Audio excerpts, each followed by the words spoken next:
Mesdames et messieurs, veuillez vous déclarer de votre ministère. Monsieur Emmanuel Macron, président de la République française, et monsieur Donald Trump, président des États-Unis.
Please remain standing for the posting of the colors, the playing of the French and U.S. national anthems, and the invocation. Veuillez rester debout pour le lever des couleurs, les hymnes nationaux de la France et des États-Unis et l'invocation.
Ladies and gentlemen, please remain standing for the invocation offered by the U.S. Army Europe Command Chaplain, Colonel Timothy Mallard.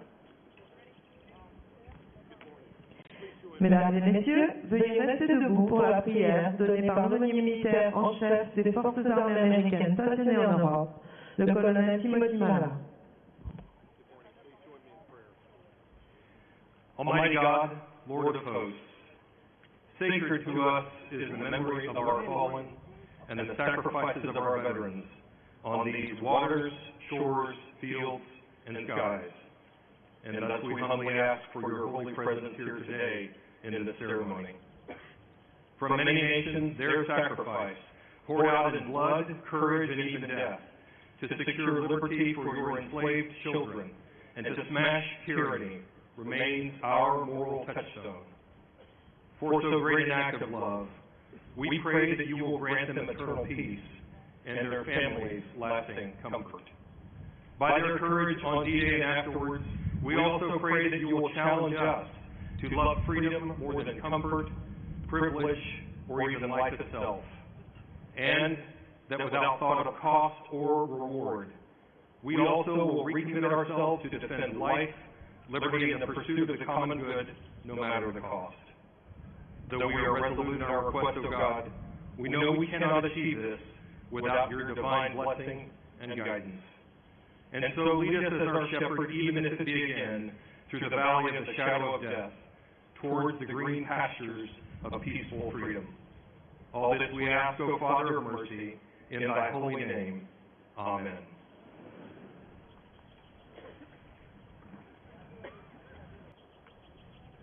President and Ms. Macron, President and Ms. Trump, distinguished guests, ladies and gentlemen, welcome to Normandie American Cemetery and Memorial in Colleville-sur-Mer for the commemoration of the 75th anniversary of the D-Day landings on 6 June 1944. Today we honor and commemorate the 9,388 interred here, the 1,557 names on the wall of the missing, and all of our World War II veterans. Monsieur le Président, Madame Macron, Monsieur le Président, Madame Trump, Mesdames et Messieurs les représentants officiels, Mesdames et Messieurs, bienvenue au cimetière américain de Normandie de Colleville-sur-Mer pour la commémoration du 75e anniversaire du débarquement du Jour J le 6 juin 1944. Aujourd'hui, nous rendons hommage aux 9388 soldats qui reposent en ce lieu, aux 1557 disparus honorés sur le mur des disparus, ainsi qu'à tous les combattants de la Deuxième Guerre mondiale. Ladies and gentlemen, please be seated. Mesdames et Messieurs, veuillez vous asseoir. Ladies and gentlemen, the Secretary of the American Battle Monument Commission, William Mass. Mesdames et Messieurs, le secrétaire de la Commission des monuments de guerre, William Mass.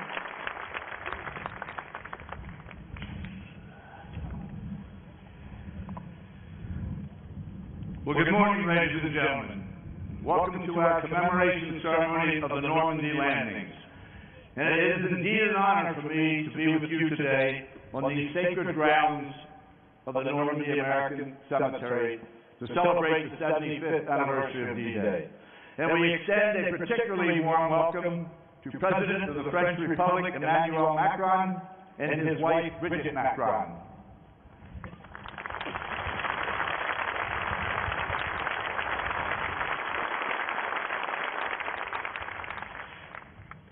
And to our President and Commander-in-Chief, Donald J. Trump, and First Lady, Melania Trump.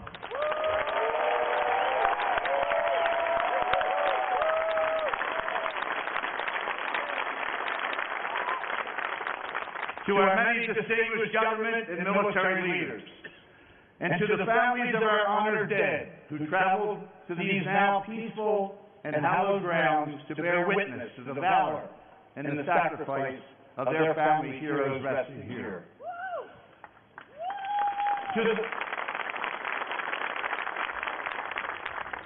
And to the more than 160 World War II veterans seated herein on this stage who need no reminders of the horrors of war and who remember well their comrades who never came home.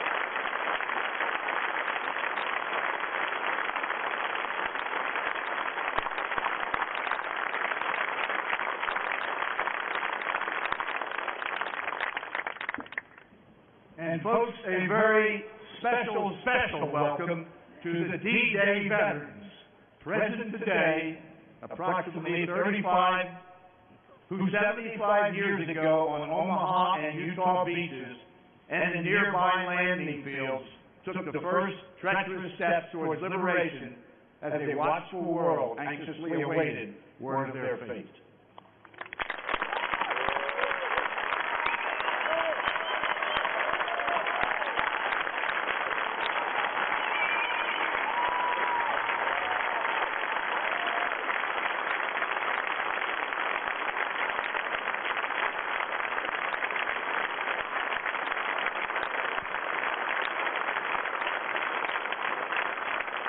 The mission of the American Battle Monuments Commission, folks, is to commemorate and honor the service and sacrifice of the United States Armed Forces. We do so by tending the graves and the memorials of our fallen servicemen and women, buried and memorialized at 26 American cemeteries around the world. We do so also by preserving the stories of their deeds and the endeavors of those that fought at their side. Courageous actions that bequeath the blessings of freedom to generations yet unborn. 75 years ago, this very morning, and yards, simply yards from where each of you are sitting, a generation of young American men, joined by French, British, Canadian, and other allied nations brothers in arms, did the unthinkable and accomplished the impossible. These men came ashore and fought against tyranny in a massive undertaking unparalleled in human history. It was Archibald MacLeish, the World War I veteran, who wrote these words in his poem, The Young Dead Soldiers.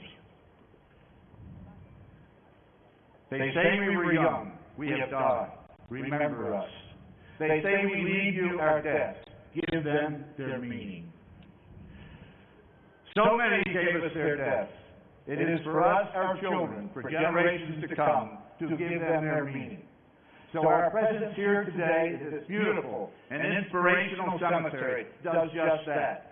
For the very character of a country can be determined by the way it takes care of its war dead, and is a measure of its very heart and soul. To the more than 9,000 Americans who sleep here silently, we give our promise, we will not forget. Each year that we gather here, and everywhere they fought and fell, our still grateful hearts are filled by what they did 75 years ago this morning. We shall remember you as when you were reverently, lovingly placed in this hallowed ground. To them and to the World War II veterans with us here today and in spirit around the world, your service, your sacrifice will have meaning so long as those who follow you hold high the torch of freedom that you kept burning through history's darkest hours. Strengthened by their courage, heartened by their valor, borne by their memory, let us continue to stand for the ideals for which they lived and died. And so today I welcome you as we pause for a brief moment to remember and to rededicate our efforts to the promise of our commission's first chairman, General in the Army's John J. Pershing, that time will not dim the glory of their deeds. Thank you.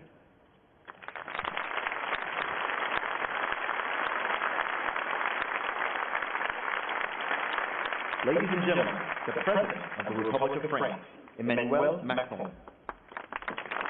Mesdames et Messieurs, Monsieur Emmanuel Macron, Président de la République française.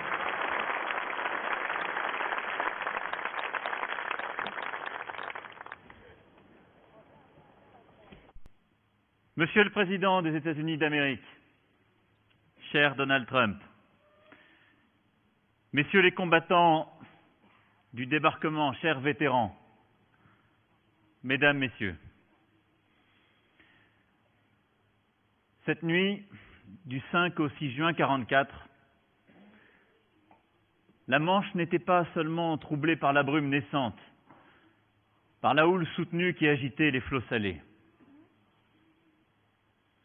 Depuis quelques heures, en effet, depuis que le général Eisenhower avait lancé son fameux « Let's go », ce sont 1200 bâtiments de guerre, 5700 navires de transport contenant canons et camions, chars et barges d'assaut qui gagnaient, précédés de 25 flottilles, le sud de l'île de White, en ce point baptisé par l'état-major de l'opération Overlord, Piccadilly Circus. Devant les dizaines de milliers de soldats qui avaient ainsi pris la mer, rien d'autre que l'immensité noire, à peine éclairée par les lueurs des navires et par la pleine lune. Devant ces soldats surtout, l'angoisse de l'inconnu. Quelques heures plus tôt, ils avaient appris l'objectif de leur mission. Mais leur destination, Utah, Omaha, Juneau, Gold et Sword Beach, sonnaient comme autant d'incertitudes. Seuls ceux qui avaient participé quelques mois plus tôt au débarquement de Sicile pressentaient peut-être ce qui les attendait alors, un combat âpre, difficile, à coup sûr sanglant. Ces milliers de soldats, donc, conscrits, engagés volontaires, avaient pour la plupart une vingtaine d'années. Et pourtant, ils semblaient déjà loin les jours heureux de leur jeunesse. Loin les plaines vallonnées de Pennsylvanie, du Kentucky ou de New Jersey. Loin les années d'études où ils apprirent un métier qu'ils n'eurent parfois jamais l'occasion d'exercer. Loin les entraînements exigeants commencés sur les monts de Géorgie et poursuivis à mesure que l'opération Boléro les conduisait à traverser l'Atlantique au sud de l'Angleterre. Loin les mois passés auprès des Britanniques, dans l'attente d'une opération dont ils ne savaient rien. Loin les regards inquiets de leurs parents au moment de leur départ. Loin les au revoir déchirants de leurs fiancés. Tant et tant, en quittant les côtes anglaises, leur avait écrit, à la flamme d'une bougie ou d'un briquet, une ultime lettre poignante. À quoi songer durant ces heures, ces jeunes gens glacés par le froid des nuits des mers du Nord? Nul ne le sait. Nul ne pénètre l'épaisseur des consciences. Mais ce qui frappe encore, 75 ans après, c'est le courage inouï, la générosité dont ils firent preuve. Il y eut durant ces heures-là comme une force qui allait et qui portait chacun vers son destin. C'est cette force d'âme qui les conduisit là, à des milliers de kilomètres de chez eux, pour porter secours à des femmes et des hommes qu'ils ne connaissaient pas, pour libérer une terre qu'ils n'avaient pour la plupart jamais foulée, sans autre boussole qu'une cause qu'ils savaient plus importante qu'eux, celle de la liberté, celle de la démocratie. Alors aujourd'hui, la France n'oublie pas. La France n'oublie pas tous ces combattants à qui elle doit de vivre libre. La France n'oublie pas les 135 000 combattants américains, britanniques, canadiens, qui, appuyés par des contingents belges, luxembourgeois, néerlandais, norvégiens, danois, polonais, tchécoslovaques, australiens, néo-zélandais, sud-africains et français, ont débarqué ce 6 juin sur les plages de Normandie et ont fait basculer le destin de l'Europe et du monde. La France n'oublie pas les milliers de parachutistes qui, quelques heures plus tôt, avaient été largués à quelques kilomètres et qui, avec l'appui de la résistance intérieure, tinrent les ponts stratégiques, conquirent les routes, les voies ferrées, servirent bientôt de relais à ceux de leurs frères d'armes qui se sortirent vivants des rivages émeraudes rougis par le sang versé. La France n'oublie pas les 2 millions de soldats qui, ce jour le plus long, enfin expiré, s'engagèrent des semaines durant dans les terres normandes pour libérer ces villes et subir l'enfer de la bataille du Bocage, plus meurtrière encore que celle des plages. Alors, au nom de la France, au nom de notre nation, je m'incline ce jour devant leur bravoure. Je m'incline devant le sacrifice immense des 37 000 tués, des 19 000 disparus, qui tombèrent en héros sur ces terres normandes entre juin et août 1944, et pour la plupart y reposent pour l'éternité. Je m'incline, et à nos vétérans et à leur nation, je dis merci. We know what we owe to you veterans, our freedom. On behalf of my nation, I just want to say thank you.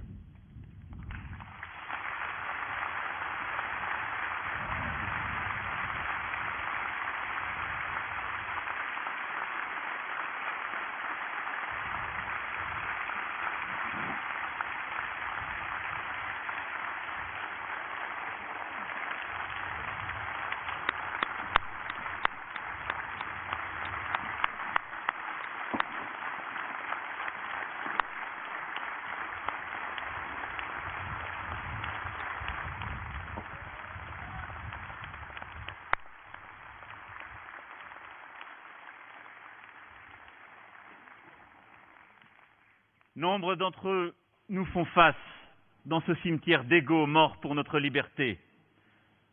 Vos frères d'armes, ceux que, cher Vincent Hines, vous avez tenté de sauver, vous qui vous êtes portés volontaires pour faire partie de la seconde vague d'Omaha et qui, ce 6 juin, avez pris tous les risques pour extraire les blessés de la plage alors que l'intensité des tirs allemands était maximale. Ceux avec qui, cher Paul Worth, vous avez combattu depuis cette même plage d'Omaha jusqu'aux terres wallonnes de Bastogne, en passant par la bataille de 40 ans et cette percée d'Avranches qui libéra la Bretagne.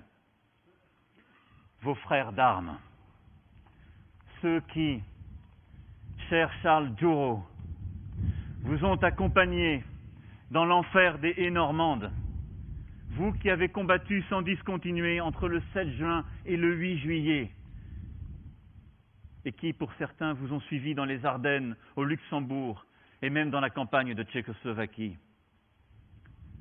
Ceux qui, cher Stanley Friday, vous ont secouru, vous qui avez été blessé à 2 reprises, dans la région de Saint-Lô, puis dans les Ardennes, et qui vous ont donné la force de repartir au combat jusqu'à franchir le Rhin pour participer à la libération des camps de concentration et croiser les regards des survivants et les regards des bourreaux.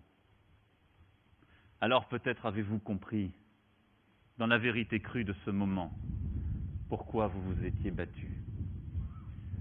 Vos frères d'armes à vous aussi, cher Harold Terrence, vous qui, d'abord opérateur radio, avez choisi en conscience de gagner le sol de France pour mener des opérations militaires en Normandie, à Reims, à Nancy, puis autour du Rhin. Cher Vincent Hines, cher Paul Worth, cher Charles Djourot, cher Stanley Friday, cher Harold Terrence, en reconnaissance de votre engagement infaillible pour que la France recouvre sa liberté, je vous ferai dans quelques instants chevalier dans l'ordre national de la Légion d'honneur.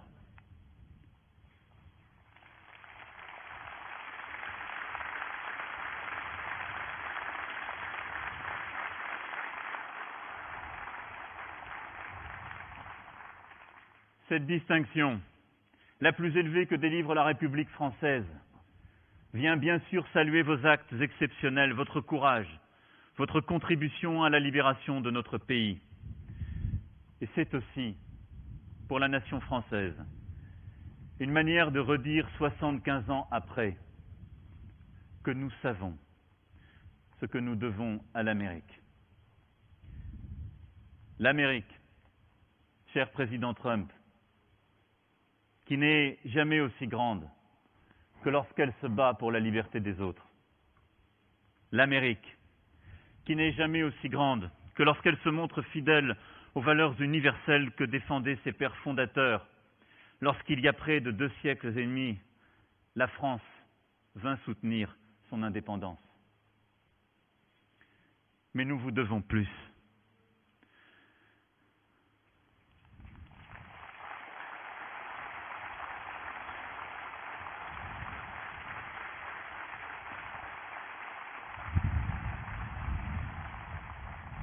Mais nous vous devons plus, nous vous devons, messieurs. Nous devons à tous ceux qui se sont battus, aux milliers de civils qui sont tombés et que je n'oublie pas, plus que des médailles et plus que des mots. Nous devons nous montrer dignes de l'héritage de paix que nous avons en héritage, notre dette, digne de la promesse de Normandie. Et être digne de la promesse de Normandie, c'est ne jamais oublier que les peuples libres, lorsqu'ils s'unissent, peuvent relever tous les défis. La victoire contre la barbarie aurait été impossible sans l'apport décisif des États-Unis d'Amérique, sans les millions d'hommes et de femmes engagés, sans la mobilisation de l'appareil industriel et de toute la population américaine. Et sur les plages de la Manche, dans le vert bocage normand, comme au plus haut niveau des états-majors, il y eut l'union toujours, des armées alliées. C'est parce que la Royal Air Force prêta main forte à l'infanterie canadienne, parce que la résistance française sut ouvrir en Normandie, en Bretagne et ailleurs la voie à l'armée américaine. C'est parce qu'en des moments décisifs de la bataille intervinrent les marins australiens, néo-zélandais, danois ou norvégiens, les aviateurs néerlandais.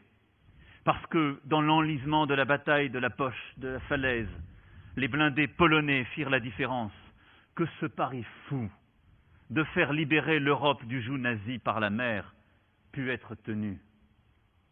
Et donc oui, nous ne devons jamais cesser de faire vivre l'alliance des peuples libres. C'est ce que firent les vainqueurs dès le lendemain de la capitulation allemande et japonaise, en créant les Nations Unies. C'est ce que firent les États-Unis en créant l'Organisation du traité de l'Atlantique Nord. C'est ce que firent, quelques années plus tard, les dirigeants de ce continent en faisant advenir l'Union européenne. Cette promesse de Normandie, nous devons en retrouver le sel, saisir à nouveau les raisons de cet engagement, ce qu'on doit à sa patrie, ce qu'on doit à l'alliance des pays qui partagent les mêmes valeurs, celle de la démocratie et de la liberté.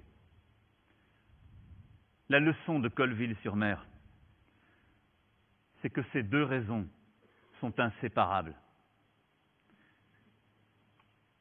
Ces jeunes Américains sont morts, ici, pour leur pays et pour la liberté du monde, ensemble. Ils le savaient. Et les Français qui sont morts sur les mêmes plages, à leur côté, tombés pour la libération de leur pays,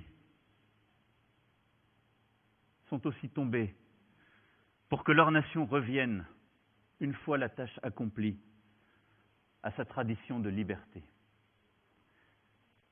Être fidèle à leur mémoire, c'est d'abord ne jamais séparer ce que leur sacrifice a uni. Cette promesse de Normandie, la France continuera de la porter de toutes ses forces.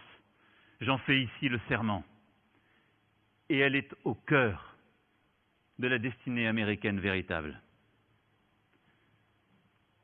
Monsieur le Président des États-Unis d'Amérique, Mesdames et Messieurs, le long des routes de France, des plages du Cotentin à Cherbourg, de Cherbourg à Avranches, d'Avranches à Metz, de Metz à Bastogne, sur tous ces chemins que les héros que nous célébrons aujourd'hui ont empruntés à partir de l'été 44, on trouve des centaines de bornes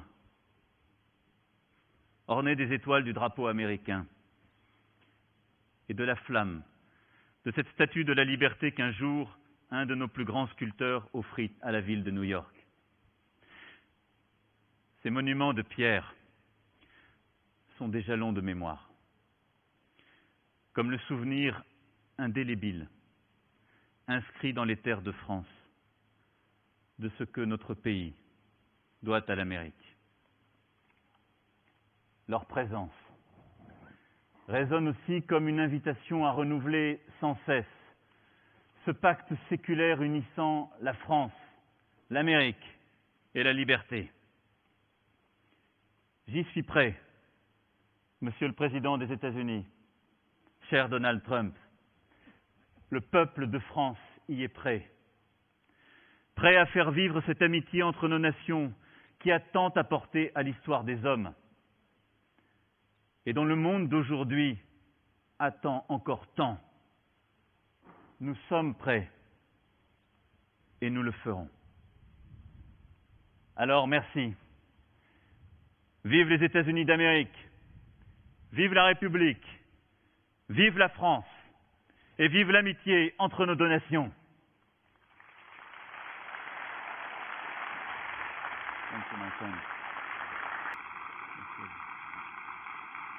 Ladies and gentlemen, President Macron will now present the Legion of Honor to 5 of our World War II veterans. Mesdames et Messieurs, le Président de la République Emmanuel Macron va maintenant présenter la Légion d'honneur à 5 vétérans de la Seconde Guerre mondiale.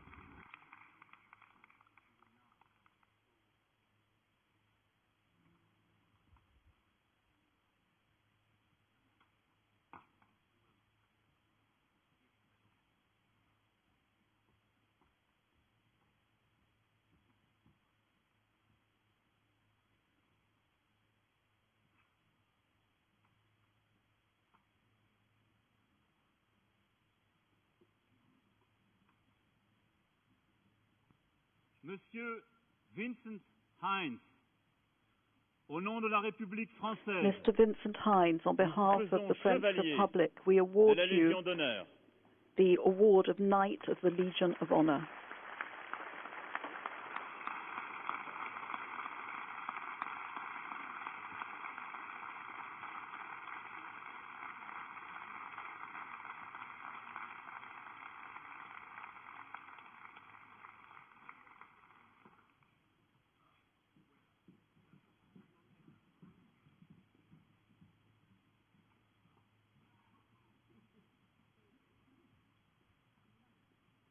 Monsieur Stanley Friday, Stanley Friday, au nom de la République on française, behalf of the French Republic, nous vous faisons chevalier I award you the distinction de la of Légion Knight d'honneur. of the Legion of Honor.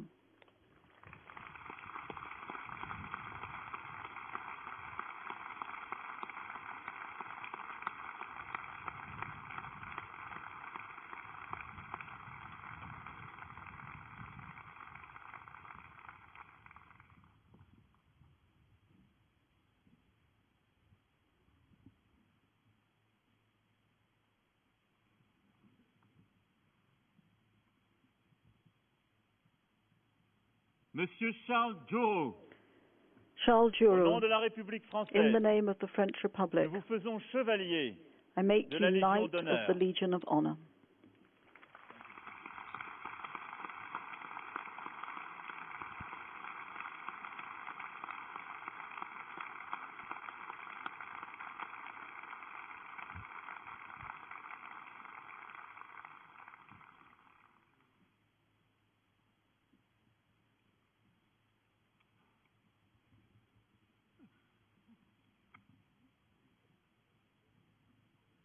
Monsieur Harold Stearns, The Au Harold nom de la Terrence, République in française, the name of the French Republic, nous vous faisons chevalier de la Légion make d'honneur. you Knight of the Legion of Honor.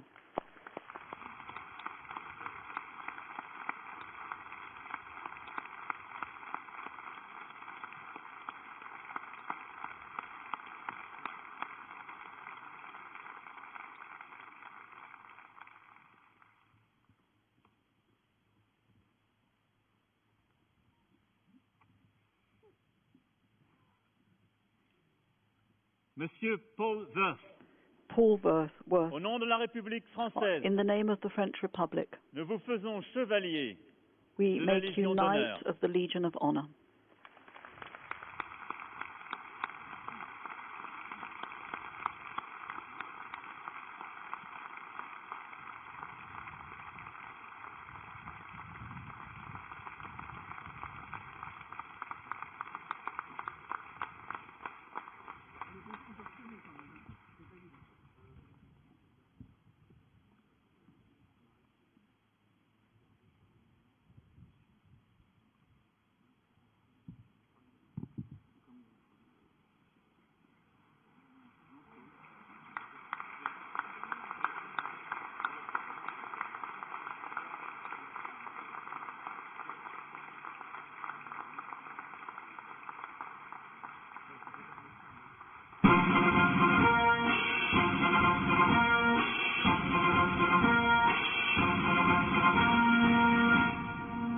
Ladies and gentlemen, the President of the United States, Donald.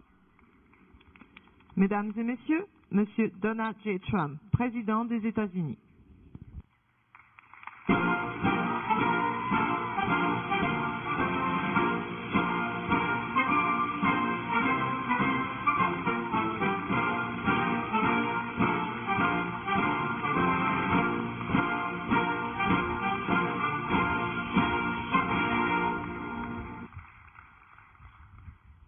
President Macron, Mrs. Macron, and the people of France, to the First Lady of the United States and members of the United States Congress, to distinguished guests, veterans, and my fellow Americans, we are gathered here on freedom's altar, on these shores, on these bluffs, on this day 75 years ago. 10,000 men shed their blood and thousands sacrificed their lives for their brothers, for their countries, and for the survival of liberty. Today we remember those who fell and we honor all who fought right here in Normandy. They won back this ground for civilization to more than 170 veterans of the Second World War who join us today. You are among the very greatest Americans who will ever live. You are the pride of our nation. You are the glory of our republic. And we thank you from the bottom of our hearts.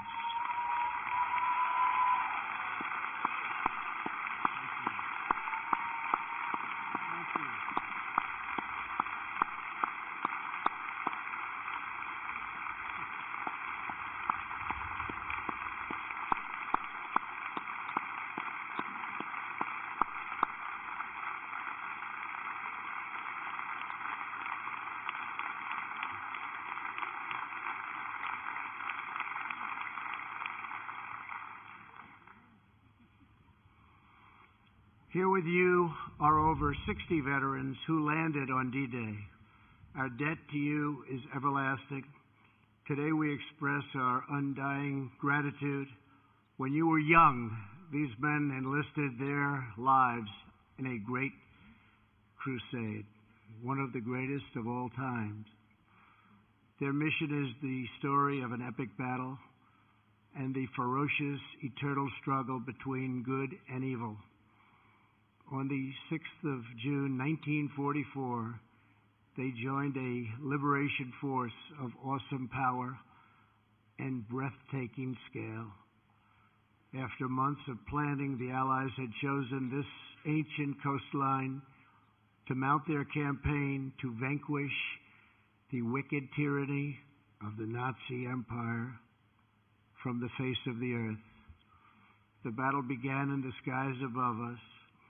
In those first tense midnight hours, 1,000 aircraft roared overhead with 17,000 Allied airborne troops preparing to leap into the darkness beyond these trees. Then came dawn. The enemy who had occupied these heights saw the largest naval armada in the history of the world. Just a few miles offshore were 7,000 vessels bearing 130,000 warriors. They were the citizens of free and independent nations united by their duty to their compatriots into minions yet unborn. There were the British whose nobility and fortitude saw them through the worst of Dunkirk and the London Blitz. The full violence of Nazi fury was no match for the full grandeur of British pride. Thank you.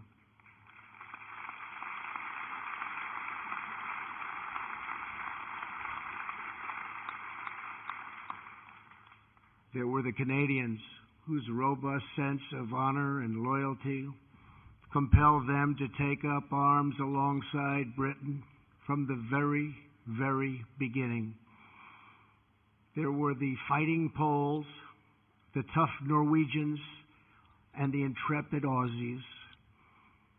There were the gallant French commandos, soon to be met by thousands of their brave countrymen ready to write a new chapter in the long history of French valor.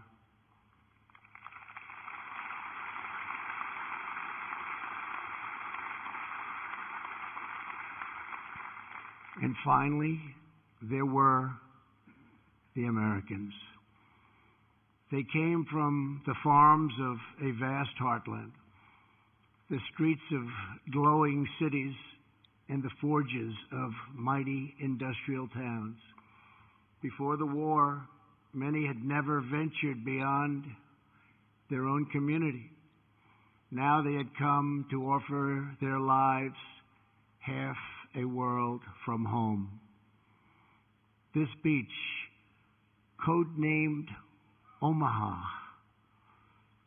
was defended by the Nazis with monstrous firepower, thousands and thousands of mines and spikes driven into the sand so deeply. It was here that tens of thousands of the Americans came. The GIs who boarded the landing craft that morning knew that they carried on their shoulders not just the pack of a soldier, but the fate of the world. Colonel George Taylor, whose 16th Infantry Regiment would join in the first wave, was asked what would happen if the Germans stopped. Right then and there, cold on the beach, just stopped them. What would happen? This great American replied, "Why, the 18th Infantry is coming in right behind us. The 26th Infantry will come on too. Then there is the 2nd Infantry Division, already afloat, and the 9th Division, and the 2nd Armored, and the 3rd Armored, and all the rest. Maybe the 16th won't make it, but someone will."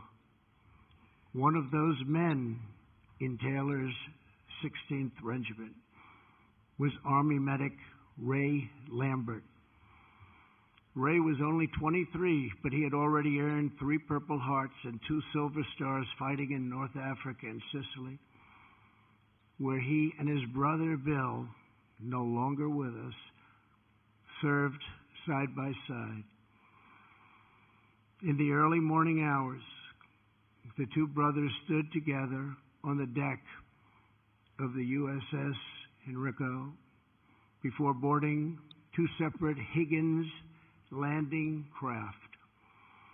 "If I don't make it," Bill said, please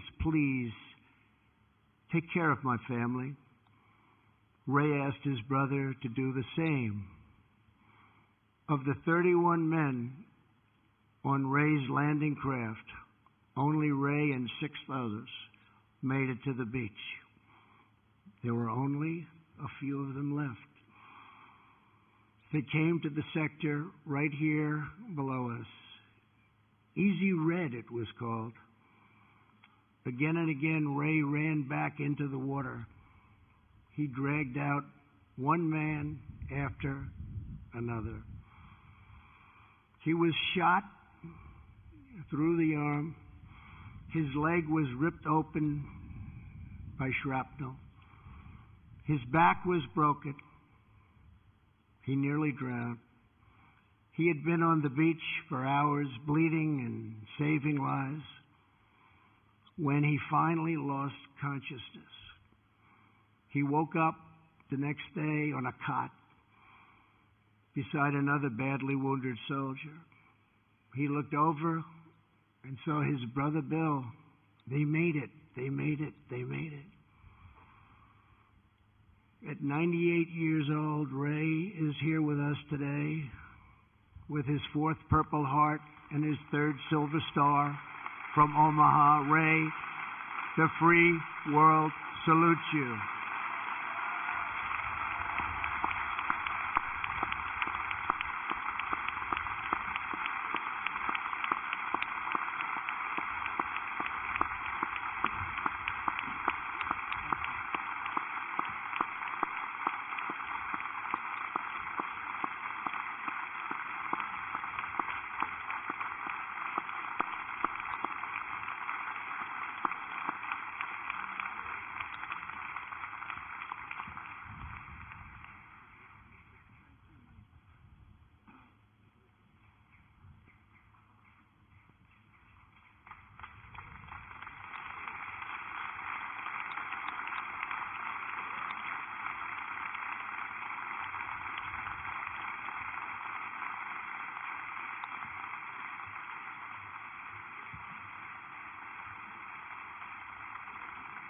Thank you, Ray.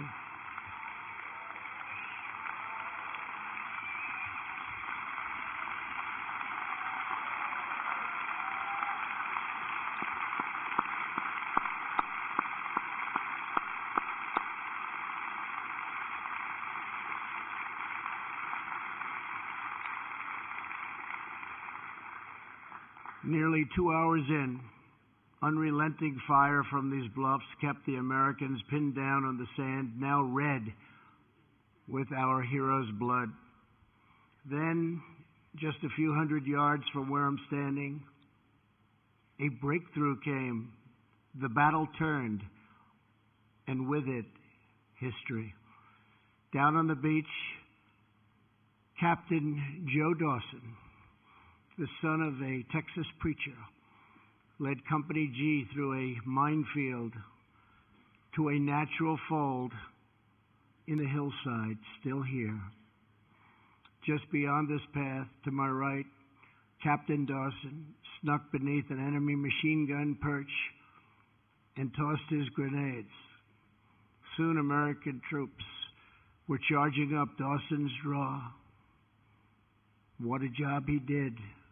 What bravery he showed. Lieutenant Spaulding and the men from Company E moved on to crush the enemy's strong point on the far side of this cemetery and stop the slaughter on the beach below.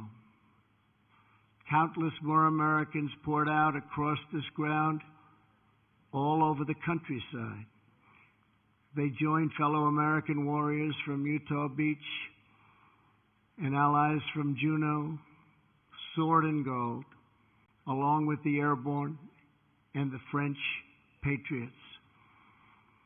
Private First Class Russell Pickett of the 29th Division's famed 116th Infantry Regiment had been wounded in the first wave that landed on Omaha Beach. At a hospital in England, Private Pickett vowed to return to battle. "I'm going to return," he said. "I'm going to return."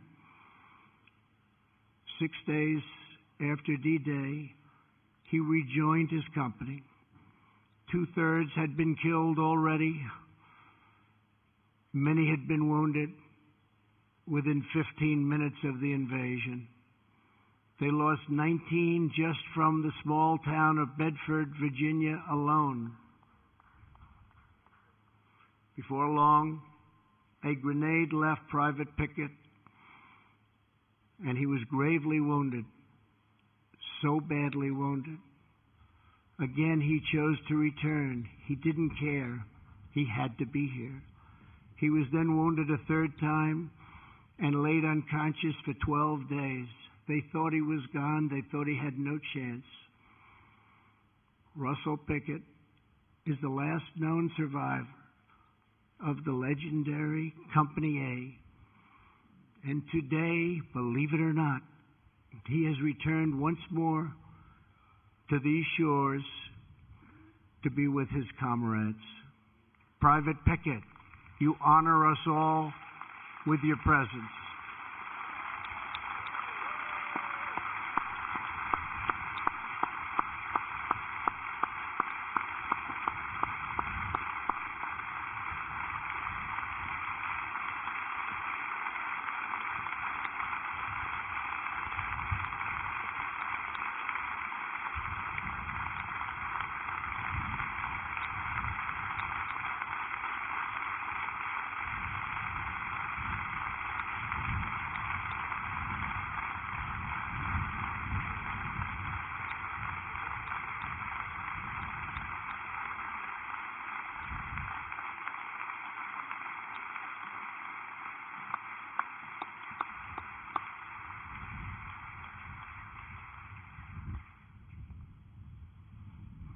Tough guy.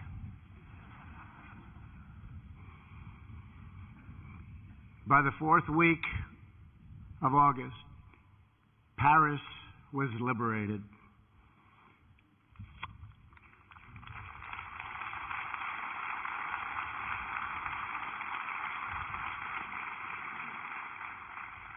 Some who landed here pushed all the way to the center of Germany. Some threw open the gates of Nazi concentration camps to liberate Jews who had suffered the bottomless horrors of the Holocaust. And some warriors fell on other fields of battle, returning to rest on this soil for eternity. Before this place was consecrated to history, the land was owned by a French farmer, a member of the French resistance. These were great people. These were strong and tough people. His terrified wife waited out D-Day in a nearby house, holding tight to their little baby girl. The next day, a soldier appeared. "I'm an American," he said. "I'm here to help." The French woman was overcome with emotion and cried.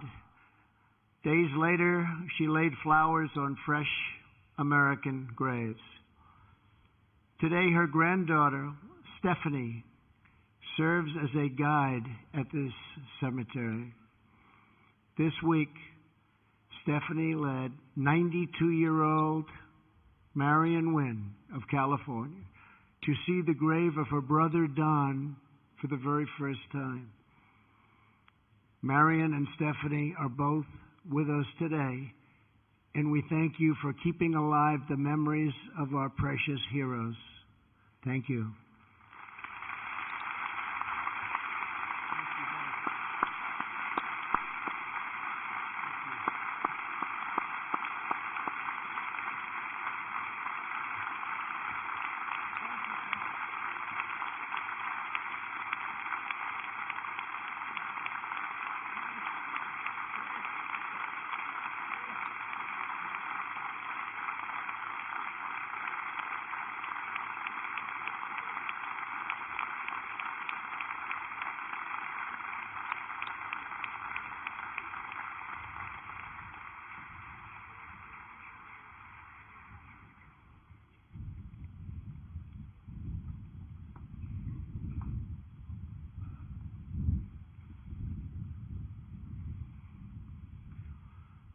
9,388 young Americans rest beneath the white crosses and stars of David, arrayed on these beautiful grounds.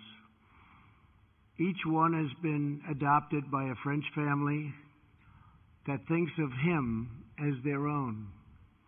They come from all over France to look after our boys.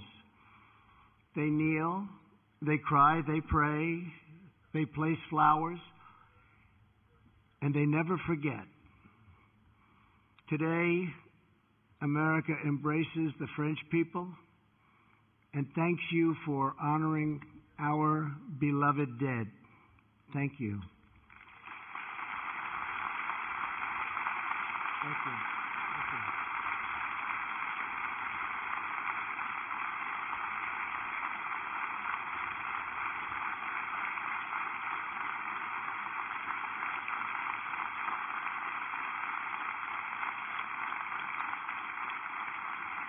Thank you.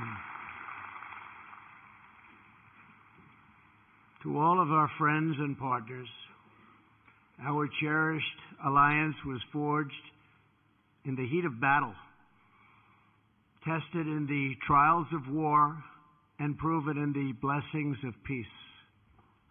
Our bond is unbreakable. From across the earth, Americans are drawn to this place as though it were a part of our very soul.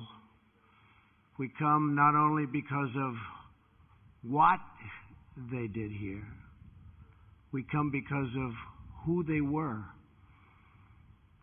They were young men with their entire lives before them.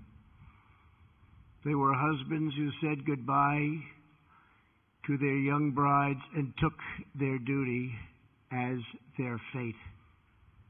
They were fathers who would never meet their infant sons and daughters because they had a job to do. And with God as their witness, they were going to get it done.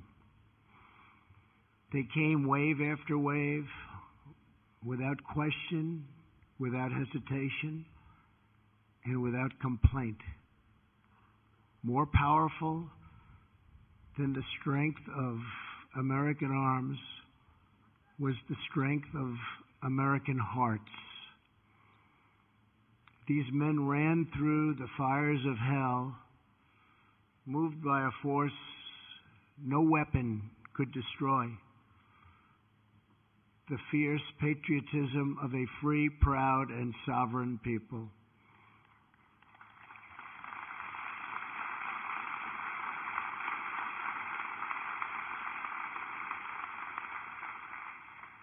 They battled not for control and domination, but for liberty, democracy, and self-rule.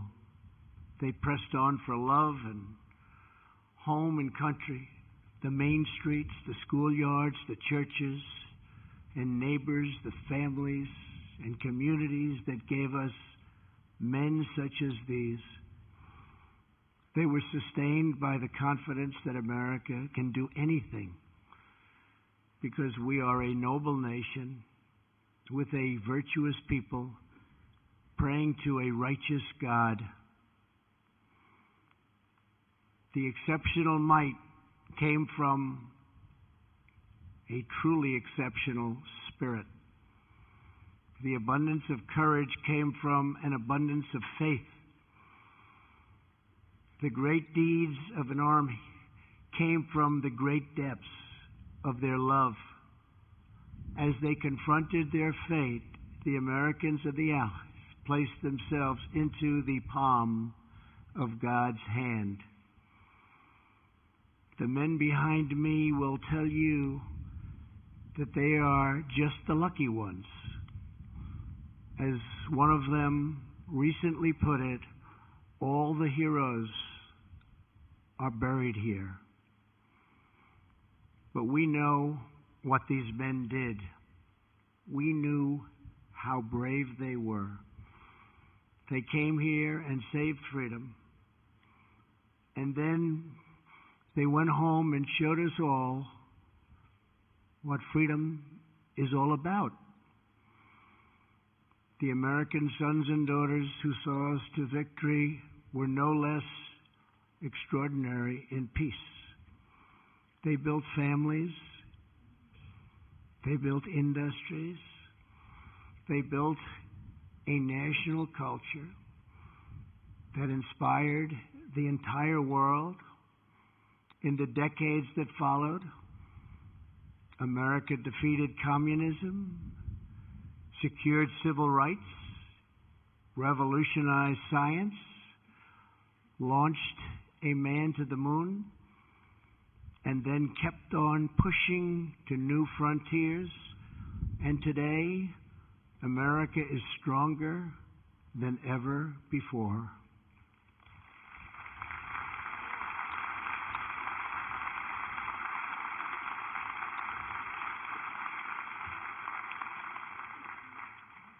Seven decades ago,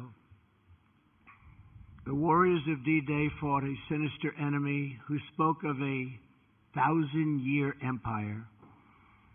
In defeating that evil, they left a legacy that will last not only for 1,000 years, but for all time.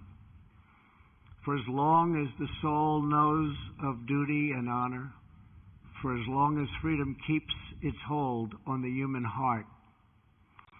To the men who sit behind me and to the boys who rest in the field before me, your example will never, ever grow old.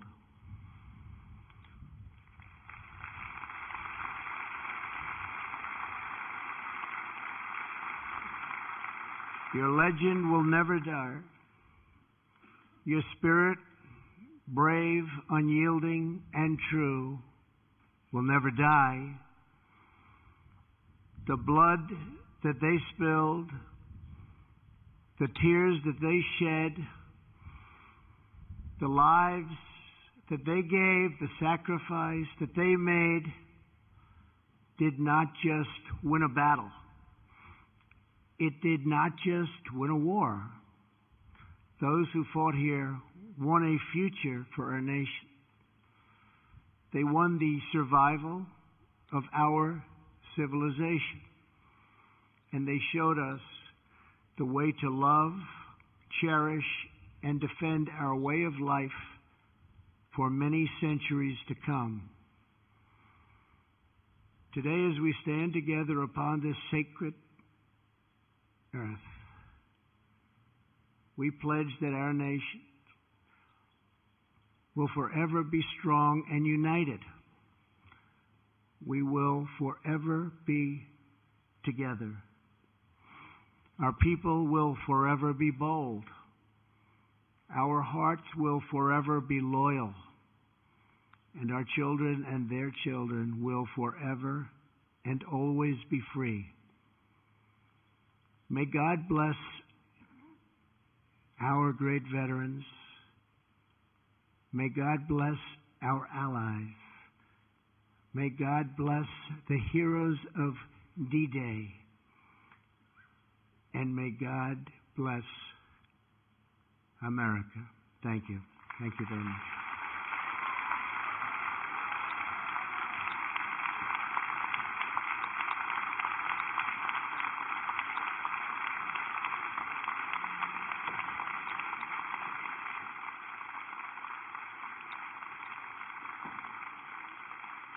In honor and remembrance of the fallen who gave their lives in the service of France and the United States, the President of France and the President of the United States will lay a wreath in their memories, followed by a moment of silence. En l'honneur et en la mémoire de ceux qui ont consenti l'ultime sacrifice au service de la France et des États-Unis, le Président de la République française et le Président des États-Unis vont maintenant déposer une gerbe puis observer un moment de silence.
Presidents Macron and President Trump greet the World War II veterans.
please be seated while the official party moves to the orientation map at the overlook. Veuillez vous asseoir pendant que les représentants se dirigent vers la table d'orientation. Ils vont avancer là, ils descendent.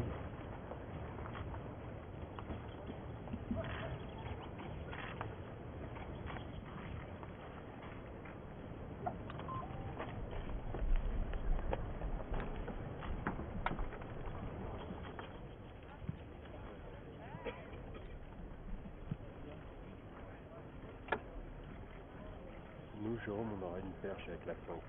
On aura une perche avec la 5.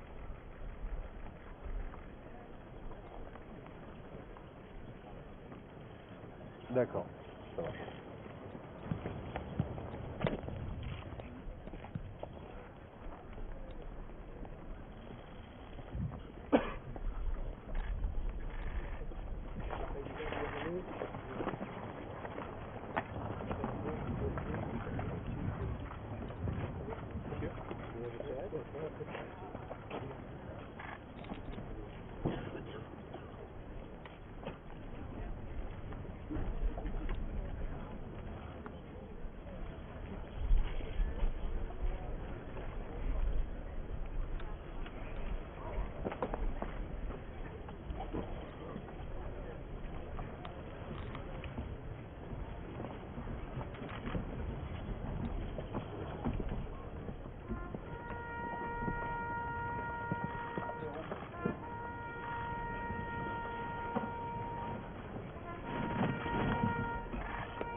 c'est de là. Non, non, c'est parce que tu ne vois pas encore. Pour l'instant, on voit pas. Hein. Non, on voit pas encore.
Yann, est-ce que la une peut essayer de les attraper aussi?